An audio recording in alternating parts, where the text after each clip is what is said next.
नमस्कार दोस्तों, आप क्राइम तक देख रहे हैं। बात करते हैं श्रद्धा मर्डर केस की।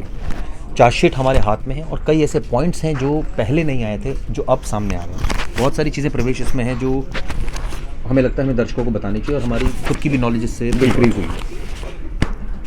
एक ऐसी लड़की जिसकी 2019 में 18-19 में दोस्ती होती है, उसके बाद लिव इन में रहती है, उसके बाद फिजिकल रिलेशन बनते हैं, उसके बाद घर से अलग हो जाती है, उसके बाद अपने पापा को बोलती है कि आपको मेरी लाइफ में दखलंदाजी करने का कोई मतलब नहीं है। उसके बाद एक लाइफ ये लोग स्पेंड करते हैं और सारे खर्चे खुद उठाते हैं, घर का सामान खुद लाते हैं, एक एक सामान लाना, घर की खुद की देखरेख करना, परिवार को बढ़ाने की कोशिश, सब चीज़ें करते हैं। एकाएक बीच में कोई ऐसी बात हो जाती है कि पुलिस थाने तक मामला पहुंच जाता है, जिसमें श्रद्धा के साथ मारपीट होती है, लेकिन वो फिर भी लड़की, आप सोचिए, इसके साथ ही रहती है। क्यों? क्योंकि वो अपने घर से विरोध करके आई थी और ऐसे में अगर वो वापस जाती तो कई सवाल खड़े होते और पता नहीं घर वाले एक्सेप्ट भी करते नहीं करते, जो भी उसके मन में रहा होगा।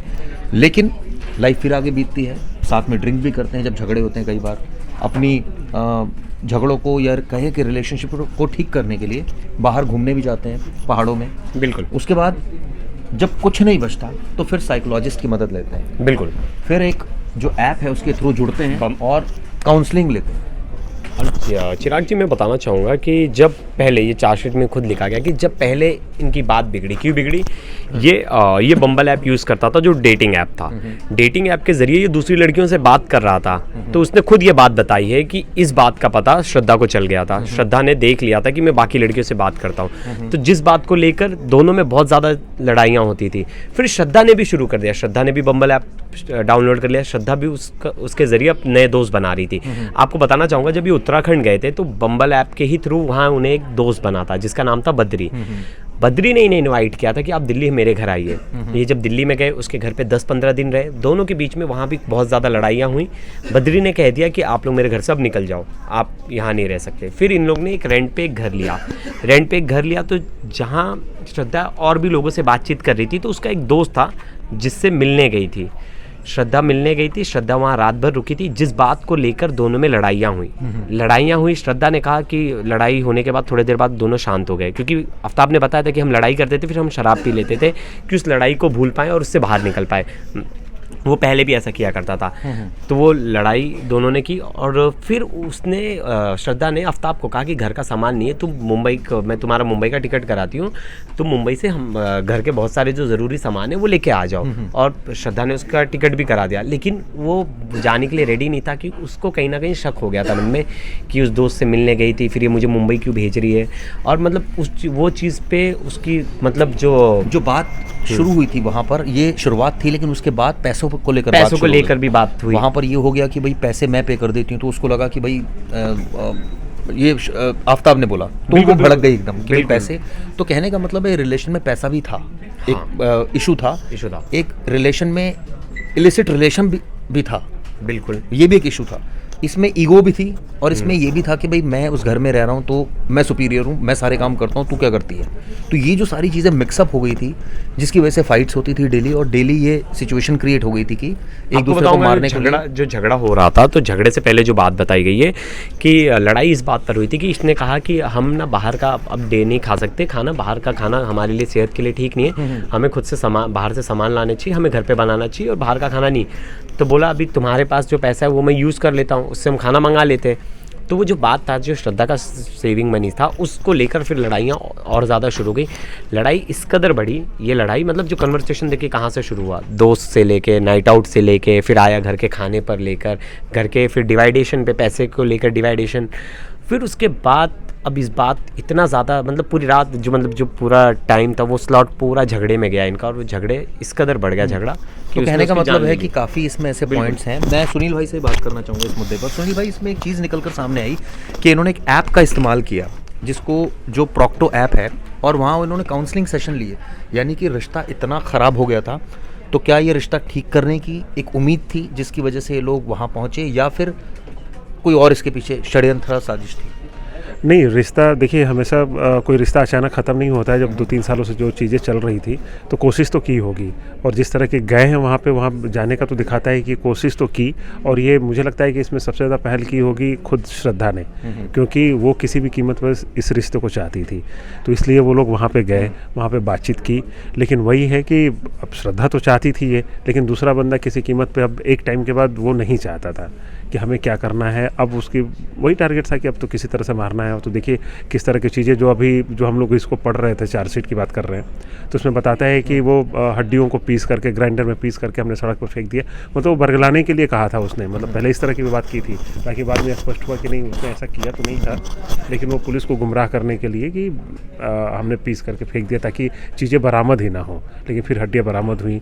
फिर देखते हैं कि वो जो जो ब्लो टार्च है उससे जलाने की बातें, उसके बाल जलाना, उसे पता था कि अगर बाल इस तरह से चीज़ें मिलती हैं तो डीएनए में प्रूफ हो जाएगा। ये तो चलिए हो गया आफ्टर मर्डर से पहले अगर रिश्ते ख़राब होने की मैं बात करूँ तो यूजुअली इस तरह के रिलेशन में जब आप लिव इन में रह रहे हो तो बहुत सारे इश्यूज होते हैं। भाई आपको कपड़े भी खुद धोने हैं, खाना भी बनाना है, खाना लाना भी है, घर की सफाई भी करनी है और नौकरी भी करनी है। तो ये सारे जो काम होते हैं वो आपको खुद ही करने पड़ते हैं। देखिए जो लिव इन है वो जाहिर सी बात है, वो तो भाई देखिए इसलिए कहा जाता है कि शादी, हमारे समाज में क्यों कहा जाता है कि भाई शादी का एक बंधन है और उसके साथ एक जिम्मेदारी भी तय हो जाती है, जवाबदेही भी तय हो जाती है। तीनों चीज़ें जब मिलती हैं तो आदमी उस चीज़ से बाहर नहीं निकल पाता है सब चीज़ों के लिए। लेकिन यहाँ पे क्या है कि शादी बस एक जिम्मेदारी आपकी तय नहीं है, जवाबदेही भी तय नहीं है, बस आप साथ में रह रहे हो, एक हस्बैंड वाइफ की तरह भी रह रहे हो आप। तो फिर तो इसमें चीज़ें लड़ाई होनी तय है। इसमें कोई ये नहीं है कि कल को हम हो सकता है अलग भी हो जाए, तो इसके लिए कोई कानूनी प्रक्रिया भी नहीं है। लड़ाई किन मुद्दों पर होती थी अगर बात की जाए? चलिए ये तो बहुत मोटे तौर पर हमें समझ में आई चीज़ें, जिसमें एक था कि रिलेशन, भाई उसका इलिसिट रिलेशन किसी से था तो उसको विरोध करती थी वो। यूजुअली घर की अगर छोटी छोटी बातों की बात की जाए जिससे बहुत ज़्यादा रिश्ते ख़राब हो रहे थे, वो क्या थी बातें? वो तो देखिए, वो तो जब यहाँ पे आए थे तो चार्जशीट में भी ये चीज़ लिखा हुआ कि जब ये लोग मतलब वहाँ से घूमने की प्लानिंग करते हैं मुंबई से कि चलो हमारे रिश्ते, मतलब वो रिश्ते सुधारने के लिए बेसिकली दिल्ली आते हैं। रिश्ते सुधारने के लिए ही वो घूमने का टूर का प्लान करते हैं। वो हिमाचल जाते हैं, जब हम हिल स्टेशंस जाते हैं, लेकिन फिर भी उनके रिश्ते सुधरते नहीं हैं। फिर फाइनली वो दिल्ली आते हैं तो उनके पास जितनी सेविंग्स थी वो तो एक तरह से ख़त्म हो जाती है। तो मतलब पैसा मुद्दा था एक बहुत बड़ा? बिल्कुल बिल्कुल मुद्दा था। सुनील भाई एक चीज़ जानना चाहूँगा, अपने रिश्ते सुधारने के लिए ये लोग दिल्ली से बाहर गए, फिर दिल्ली आए, यानी कि ठीक है लड़ाई होती थी, वो उसके साथ मारपीट करता था, लेकिन समहाउ अगर इसको इस सेंस में देखा जाए कि आफताब का एक ऐसा भी फेस था या एक ऐसा चेहरा था जो चाहता था कि रिलेशन सुधरे। क्या आप इस बात को, आपको लगता है कि ऐसा होगा?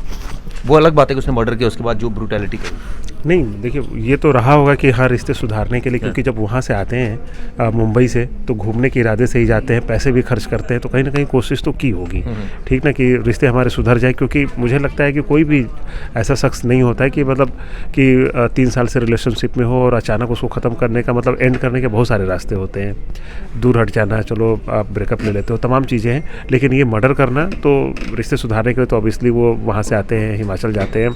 और जो आप सवाल पूछ रहे थे ना कि क्या हुआ होगा, तो जब यहाँ पे आते हैं तो उनके पैसे वाकई ख़त्म हो जाते हैं। उनके पास कोई जॉब नहीं थी, तो यहाँ पे चार्जशीट में भी ये बात लिखी हुई है कि जब यहाँ पर आते हैं तो पैसों को लेकर इनके बीच में लड़ाई होने लगती है कि वो खर्चा कहाँ से आएगा, और इवन इनके पास बनाने के लिए भी कुछ नहीं था।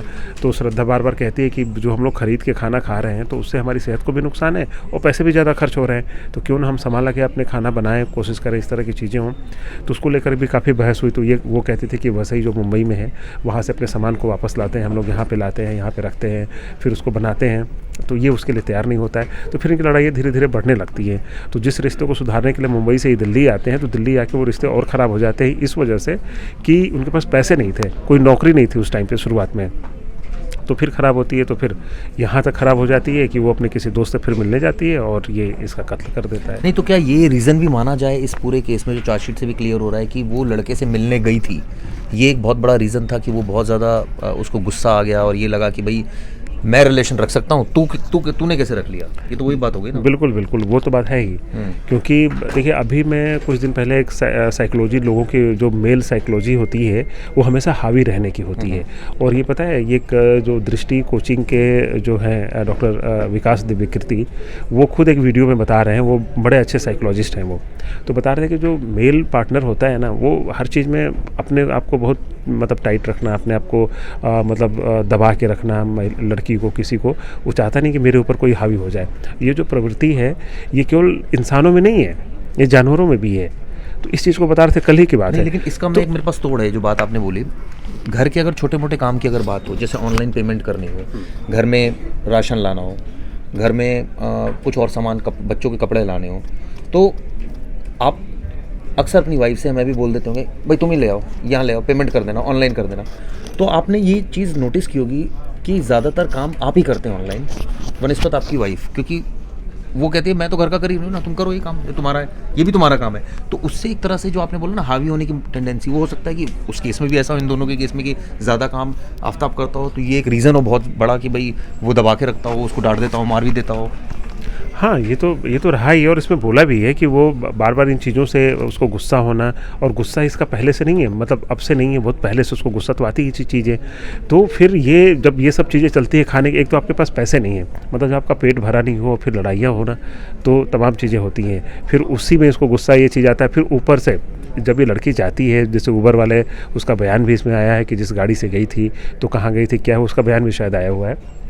तो वो जाती है तो ये बात तो उसे लगता ही है आफ्ताब को कि कहीं ना कहीं इतना सब कुछ मैंने किया, हमने नौकरी छोड़ी, हम मुंबई से यहाँ चीज़ आते हैं और दिल्ली में आते हैं, और दिल्ली में लड़ाई झगड़े तो जो हो रहे थे हो ही रहे, फिर उसके बाद ये दूसरी जगह जाती है। इसे लगता है कि हम करें तो ठीक है, लेकिन ये करें तो गलत है। या ये एक तरह से आफ्ताब ये भी सोच रहा होगा, साइकोलॉजिकल पॉइंट ऑफ व्यू से अगर हम बात करें तो ये ठगा महसूस कर रहा होगा कि यार मैंने इस लड़की के लिए सब कुछ किया, अब मुझे मतलब ये भी दिन देखना था कि ये किसी और लड़की के साथ जा रही है। नहीं, ठगा हुआ महसूस तो मुझे नहीं लगता कि ठगा हुआ महसूस तब आप महसूस करेंगे जब आप खुद ईमानदार हो, लेकिन आप खुद तो ईमानदार तो थे नहीं, खुद आपके चक्कर चल रहे हैं। और आप खुद लड़की, उसका जो पहले स्टेटमेंट आया था और बाकायदा प्रूफ भी हुआ है, जो साइकोलॉजिस्ट लड़की थी वो बताती है कि हाँ, जब 22 से अक्टूबर के बीच में ही, सितंबर अगस्त से ही वो आने लगी थी उसके कमरे पे, ठीक है ना। और उसको अंगूठी भी गिफ्ट की थी, उसे अंगूठी भी, उसे श्रद्धा की अंगूठी गिफ्ट की थी। तो कैसे ईमानदार थे। और उससे बम्बल पे मुलाकात, जो उसका जो ऐप था, डेटिंग ऐप, उससे पहले से चल रही थी बातें, ठीक ना। इससे पहले भी कई लड़कियों से उसके अफेयर की बातें आई थी, कुछ लोगों से रिलेशन की बातें आई थी। तो खुद तो ईमानदार था नहीं, तो ठगा हुआ महसूस होने की तो बात ही नहीं है। एक चीज़ तो है ना, तो सोच है ना चिराग भाई की, वही वाली बात मैं बता रहा हूँ जो साइकोलॉजिस्ट जिसकी बात कर रहे थे, कि एक साइकोलॉजिस्ट बता रहे थे कि एक जो मेल नेचर होता है वो उसको लगता है कि नहीं हम सुपीरियर हैं, हम करें तो गलत नहीं है, वो करे तो गलत है। तो ये मुझे जो अपनी फीलिंग आती है कि यही बात उसके साथ रही होगी कि हम करें तो सही है, लेकिन उसने कैसे कर लिया, तो गुस्सा आ रहा था उसे। नहीं, इसमें एक चीज़ जैसे और भी निकल कर आ रही थी भाई, ऐसा नहीं कि पूरी तरह से आफ्ताब भी बुरा रहा होगा।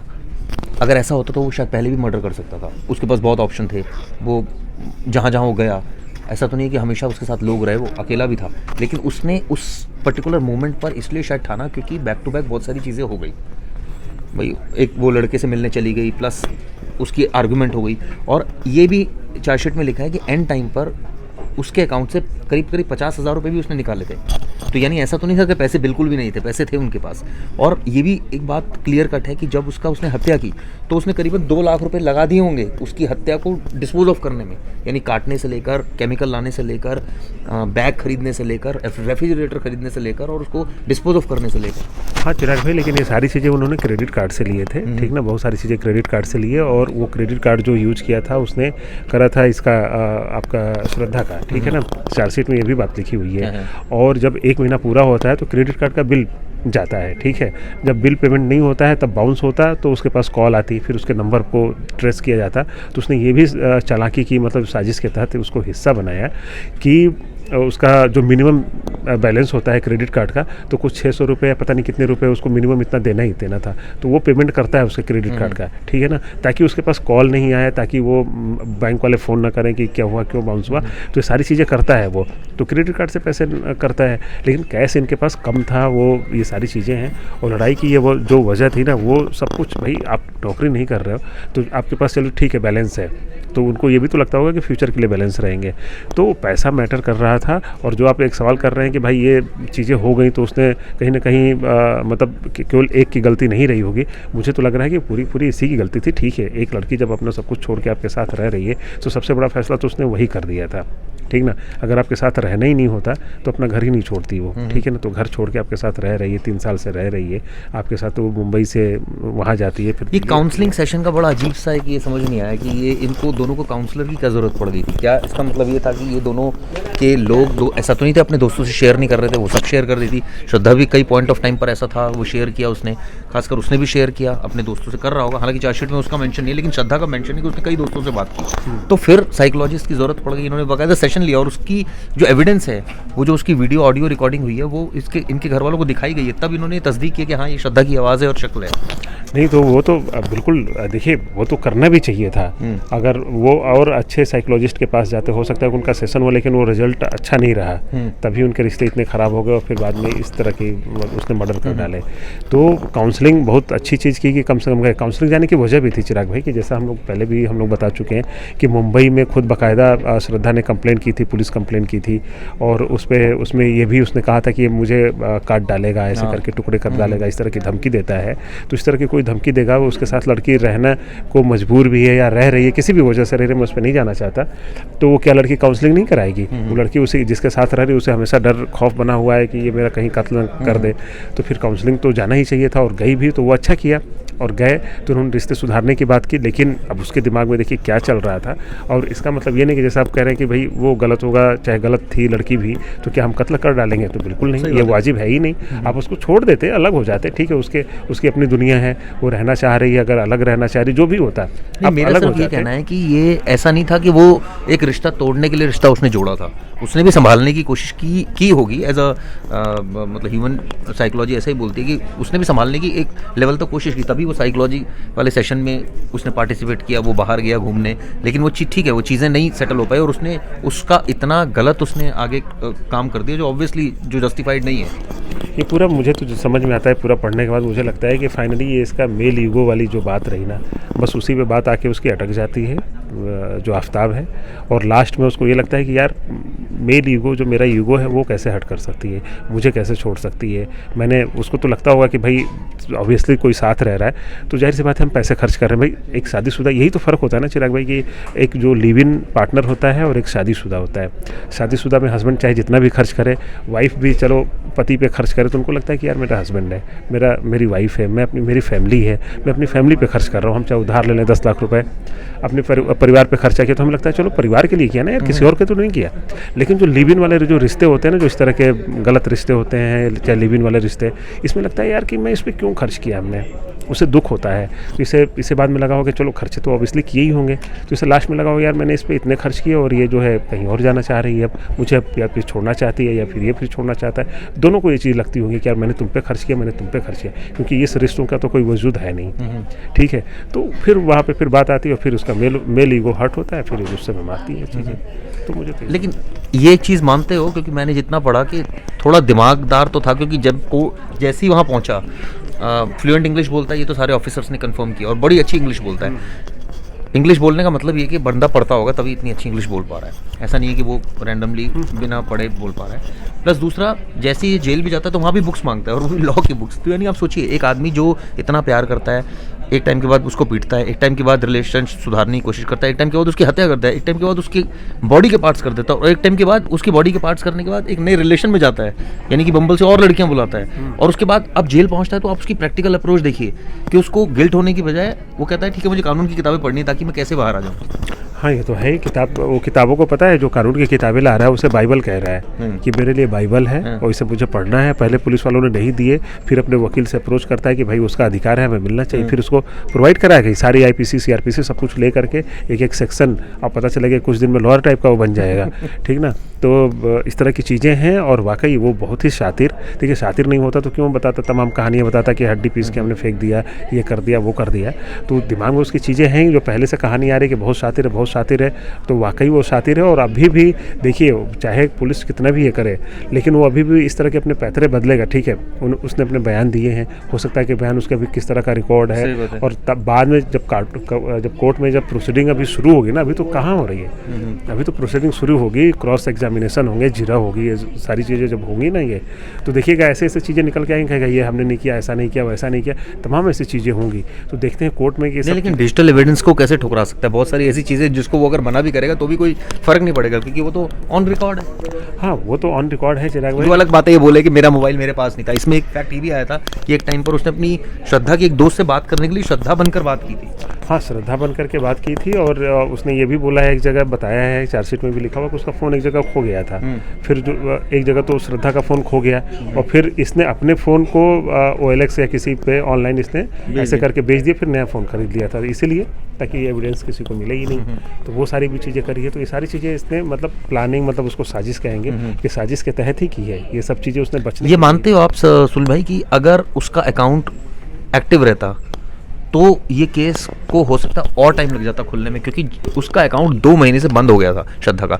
तो ये एक बहुत बड़ा रीज़न था कि शक गया। यही वजह थी कि उसके दोस्तों ने उसके फादर को बोला, उसके फादर यहाँ तक पहुँचे। हाँ बिल्कुल, ये भी एक वजह है। फिर वो देखिए शुरू में तो बात करता था, लेकिन फिर वो रिप्लाई नहीं करता था। रिप्लाई नहीं, भाई कितने दिनों तक रिप्लाई करता है कि अब कहाँ है श्रद्धा, क्या है। तो शुरू में तो उसने गुमराह करने की बहुत कोशिश की, लेकिन फिर धीरे धीरे उसे फिर हाँ वो थक भी गया। और दूसरा ये भी लगा कि उसे लगा कि अब हमने परफेक्ट मर्डर कर चुका हूँ, ठीक ना। वो चीज़ें जला रहा है, चीज़ों को ख़त्म कर रहा है, तब अलग अलग जगहों पर फेंक रहा है, और फिर उसको जिसे DNA मैच कर सकता था उसको भी जला रहा है, चेहरे को जला रहा है, इधर उधर फेंक रहा है। तो उसे लगता था कि देखिए हर क्रिमिनल को लगता है कि यार मैं परफेक्ट हूँ। मतलब मुझे लगता है कि चिराग भाई कि कोई भी आप गलत काम करते हैं ना, तो गलत काम करने से पहले अगर आप प्लानिंग करते हैं तो मुझे लगता है कि यार मैं तो मतलब। इसका एक सबसे बड़ा उदाहरण मैं ये दे सकता हूँ कि आप बहुत इंटेलिजेंट थे, बड़े ज्ञानी थे, बहुत समझदार थे, बड़ा रिलेशन आपने संभाला, इतनी मोटी चार्जशीट दिल्ली पुलिस ने बना दी आपके खिलाफ। अब देखिए सबूतों का कितना बड़ा पिटारा लेकर आ गई। कहने का मतलब ये है कि आप जितने शातिर हो या अपराधी जितना शातिर हो, उससे कोई फर्क नहीं पड़ता, एविडेंस तो वो छोड़ के जाता है। देखिए वो तो आप कोई भी होता है, ठीक ना, या तो आप सबूत छोड़ के जाएंगे, ठीक ना। वो किसी ने कहा था वाली बात याद आ रही है कि वो जाएंगे तो कुछ छोड़ कर ही जाएंगे, या तो कुछ छोड़ कर जाएंगे और लेकर जाएंगे, तो क्या लेके जाएंगे, तो भी दिमाग में रहेंगी चीज़ें, तो ज़्यादा से ज़्यादा दिमाग में ही आप छुपा पाओगे। चलिए सुप्रतिम भाई से बात करते हैं। सुप्रतिम भाई ने भी बहुत कल वारदात बनाया था एक्चुअली इस पर, और पूरी चार्जशीट जो है उन्होंने कई बार पढ़ी है। सुप्रतिम भाई, इस केस में थोड़ा आगे आ जाइए। जी आ गया। इस केस में ये बताइए सर, जो पूरी चार्जशीट पढ़ी, लब्बो लुबाब ये कहा जा सकता है कि बड़ा इंटेलिजेंट क्रिमिनल था या बड़ा बेवकूफ़ क्रिमिनल था? नहीं, इंटेलिजेंट तो था, इसमें कोई दो राय नहीं है। पकड़ा ज़रूर गया क्योंकि कानून के हाथ लंबे होते हैं और गुनहगार देर सवेर पकड़ा जाता है, लेकिन इंटेलिजेंट तो था। उसने अपने तरफ से पूरा दिमाग लगाया, और अगर इंटेलिजेंट नहीं होता तो 6 महीने तक कैसे मर्डर करने के बाद बचा हुआ रहता। उसने न सिर्फ लाश जो है वो किश्तों में निपटाई, बल्कि चार्जशीट में एक बात ये भी सामने आई है कि वो मार्बल कटिंग करने वाला जो ग्राइंडर होता है वो लेकर आया था, और उससे बहुत सारी हड्डियों का उसने चूरा बना दिया, पाउडर बना दिया। मतलब हड्डियाँ सलामत नहीं होंगी, पाउडर फेंक देंगे तो कौन ढूंढेगा हवा में। इसने मना कर दिया, बाद में डिनाई कर दिया। किसने मना करना? देखिए आरोपी तो कत्ल करने से ही मना कर रहे हैं। उसके वकील कह रहे हैं कि मारा ही नहीं है जी, हमारा तो ऐसे बेवजह फंसा दिया। तो आरोपी के कहने से कुछ नहीं होता है। चार्जशीट जो दाखिल हुई है वो सबूतों की रोशनी में दाखिल हुई है, हवाई चीज़ नहीं है। तो बहुत शातिर क्रिमिनल है, इसमें कोई दो राय नहीं है, लेकिन देर सवेर आखिरकार पकड़ा। लेकिन एक चीज़ तो है इस पूरे केस में, जैसे भाई आप भी फैमिली के साथ रहते हैं, ये गलती एक साइड की नहीं है, ठीक है, उसने मर्डर कर दिया, सारी गलती उसकी, सबसे बड़ी गलती उसी की हो गई। लेकिन अगर ये सिर्फ रिश्तों पर आकर बात करें, शुरुआत करें कि जब रिश्ता इनका बना उसके बाद कैसे कैसे बिगड़ा, तो कोई एक पक्ष तो जिम्मेदार नहीं है। इसको ये नहीं कहा सकते आफ्ताब भी दोषी था कि श्रद्धा ने तो कुछ किया ही नहीं। मैं इस मामले में सिर्फ और सिर्फ आफ्ताब को दोषी मानता हूँ। अब क्यों मानता हूँ ये भी आपको बताता हूँ। देखिए, किसी के साथ अफेयर में होना, ब्रेकअप कर देना, बेवफाई करना, ये सब जो है वो कानून की श्रेणी में अपराध नहीं है, अनलेस एंड अनटिल कोई ये ना कहे कि मेरा कोई फिजिकल अब्यूज़ कर लिया या मेरे से कोई पैसे लूट कर भाग गया, फिर तो कानून की नज़र में गुनाह है। अदरवाइज रिलेशनशिप में आना और ब्रेकअप करना आज के ज़माने में तो अपराध तो बहुत दूर की बात, लोग इसको सीरियसली लेते ही नहीं है। तू नहीं कोई और सही, इस तरह का अप्रोच है लोगों का। तो आप श्रद्धा को किस चीज़ के लिए दोषी बता रहे हैं? मतलब बेवफाई का दोषी बता रहे हैं या जैसे मैं कह रहा हूँ कि जैसे चलिए तो एक पॉइंट है बेवफाई वाला, लेकिन इसमें जब आप रिलेशन में हो तो पैसे ऐसा तो नहीं है कि सिर्फ श्रद्धा ही खर्च करती थी, ये भी करता होगा। घर तभी चल रहा था इनका, राशन तभी आ रहा था, तभी कपड़े भी आ रहे थे, तभी खाना भी अच्छा खा पा रहे थे, तभी किसी जगह पर रह भी रहे थे। तो ऐसा तो नहीं है कि उसने उसके ऊपर स्पेंड किया या उसने नहीं किया उसके ऊपर स्पेंड। तो वन साइडेड चीज़ें नहीं थी। बेशक उसके साथ उसने मारपीट की, बाद में वो बहुत तो गलत कोई भी इंसान जब किसी रिलेशनशिप में होता है और साथ में रहता है तो दोनों एक दूसरे के ऊपर पैसे खर्च तो करते अच्छे हैं। मोमेंट्स भी शेयर किए होंगे ऐसी बात। अरे 100% वो ऐसे ही थोड़ी लिव इन में रहने के लिए चली आई थी श्रद्धा। अच्छे मोमेंट्स 100% शेयर किए होंगे। और जैसा कि आप बता रहे थे कि पैसे खर्च किए दोनों ने, आफ्ताब ने भी किए होंगे खर्च, लेकिन इससे श्रद्धा दोषी नहीं हो जाती है। मैं तो सिर्फ और सिर्फ आफ्ताब को ही दोषी मानता हूँ। देखिए, बेवफाई जुर्म नहीं है, हम सिर्फ उसी की बात करें जो कानून की नज़र में दोष है या गुनाह है। कानून की नज़र में गुनाह है कत्ल करना, सबूत मिटाना, लाश के टुकड़े करके फेंकना। श्रद्धा ने ऐसा कुछ नहीं किया। उसने बहुत चाहा था आफ्ताब को, मान लीजिए अनबन हो गई, श्रद्धा अपना अलग रास्ता चुन रही थी, आफ्ताब अपना अलग रास्ते जा सकता था, अपनी ज़िंदगी नए सिरे से जी सकते थे। सीने पे चढ़कर गला घोंटने, कत्ल करने, लाश के टुकड़े खरीदने, उसका पाउडर बनाने की क्या ज़रूरत थी? कई लाखों रुपए उसने लगा दिए चीज़ें खरीदने में, अगर आप देखें तो बिल्कुल refrigerator बिल्कुल खरीदने से बिल्कुल लेकर बिल्कुल बिल्कुल लगा दिए, तो इसकी कोई ज़रूरत नहीं थी। तो दोष तो सिर्फ और सिर्फ आफ्ताब का है, श्रद्धा का तो मतलब लेश मात्र का दोष नहीं। ये इसमें ये भी तो संभव हो सकता है कि उस समय जब उसने लास्ट सीन, जिस दिन ये झगड़ा हुआ, नहीं 18 मई को, उसने बोला मुझे गुस्सा आया और मैंने उसको पकड़ा, छाती पर चढ़ गया, गला दबाया, और वो कहीं एक्सीडेंटल डेथ कभी हो जाता है कि गुस्सा आ गया, अपनी गर्दन पकड़ ली और मर गया बंदा, बाद में लगा रहे यार ये मर गया, चलो अब इसको एक काम करते हैं, अब इसको नहीं, कहानी तो वो वही बता रहा है और पुलिस की थ्योरी भी कुछ ऐसी ही है, क्योंकि पुलिस भी बता रही है कि, और देखिए किसी भी घटना में ना कोई एक ट्रिगर पॉइंट होता है। गुस्सा उसके अंदर पहले से भरा हुआ होगा श्रद्धा को लेकर, लेकिन एक ट्रिगर पॉइंट हुआ होगा जब वो एक रात किसी दूसरे मित्र के साथ रहकर वापस आई अगले दिन दोपहर को, तो वहाँ पर दोनों के बीच में हॉट एक्सचेंज हुए, तो वो ट्रिगर पॉइंट बना, कत्ल हो गया। लेकिन मैं वही कह रहा हूँ, आप चाहे जिस मकसद से भी ये बात कह रहे हो चिराग, हम ये नहीं कह सकते कि अरे गुस्से में आया गला दबा दिया मर्डर हो गया, मतलब प्लान करके मर्डर नहीं किया तो फिर उससे मरवत होनी चाहिए, ऐसा कतई नहीं, ऐसा बिल्कुल नहीं है। मर्डर तो किया है ना दोस्त, और इतना भी क्या गुस्सा कि आपने मर्डर कर दिया कि भाई वो किसी की बहन थी, किसी की बेटी थी, आप पर भरोसा करके अपने माँ बाप को छोड़ कर आई थी, आपकी जिम्मेदारी थी कि आप उसका ख्याल रखते। आपने ख्याल रखना तो दूर की बात, उसको डंप करना तो दूर की बात, आपने सीधे उसकी जान ले ली। उसके बाद आप रिलेशन में रहे कितने, उसके बाद रिलेशनशिप में रहे, बाद में पहले अजीब साइकोलॉजी नहीं थी सुप्रतिम भाई एक आफ्ताब की, वो आफ्ताब जो लिव इन में भी रहता है, मॉड अपने आप को डिक्लेयर करता है, इंटरकास्ट मैरिज करता है, उसके बाद मैंने देखा कि चार्जशीट में कम से कम 20 ऐप्स का वो इस्तेमाल कर रहा था, देखिए गूगल पे से लेकर फलाना, मतलब ऑनलाइन इतना एक्टिव था, इतना सुपर एक्टिव कि उसने, मतलब अगर घर का आप सोचिए सुई भी मंगवानी होगी तो शायद वो भी ऑनलाइन ही आती होगी। देखिए, अब जो आपने बात छेड़ी है, इस बात का जवाब अगर देंगे तो वो मोरालिटी की तरफ चली जाएगी बात, और अगर मोरालिटी और इमोरालिटी की बात करें तो मुझे लगता है कि वाकई ये हद थी एकदम। इतने मल्टीपल लड़कियों या लड़कों के साथ कोई भी रिलेशनशिप में रहना, और मैं ये भी कह रहा हूँ कि जब आप लिव इन में रह रहे हैं, और जहाँ तक मुझे समझ में आता है कि श्रद्धा एक कमिटेड रिलेशनशिप के बारे में सोच रही थी, अदरवाइज़ कोई भी लड़की किसी लड़के के साथ लिव इन में नहीं आएगी, और वो भी घर वालों को ये कहकर कि मेरी चिंता मत करो, मैं अपना फैसला खुद करूँगी। तो अगर तुम्हारी गर्लफ्रेंड या तुम्हारी पार्टनर तुम्हारे साथ एक कमिटेड रिलेशनशिप में है तो फिर तुम्हें कोई हक नहीं है कि तुम किसी और लड़की के साथ गुलछर्रे उड़ाओ, और अगर कोई ऐसा करने के बाद भी गुलछर्रे उड़ा रहा है तो इसका मतलब वो लड़का बेवफा तो था ही, मोरालिटी नाम की दूर दूर तक कोई चीज़ नहीं थी। और मुझे ये लगता है कि श्रद्धा जो अब अपने नए दोस्तों से मिलने लगी थी, वो शायद टिट फॉर टैट वाली उसकी मानसिकता हो गई होगी, जब उसको लगा होगा कि सिर्फ मेरे ही साथ धक्का क्यों हो, मैं ही क्यों परेशान रहूं, मैं ही क्यों परेशान रहूं, मैं भी परेशान करूंगी, मैं भी जलाऊंगी, ये जलाऊंगी या मैं एंजॉय करूंगी, जो कह लो।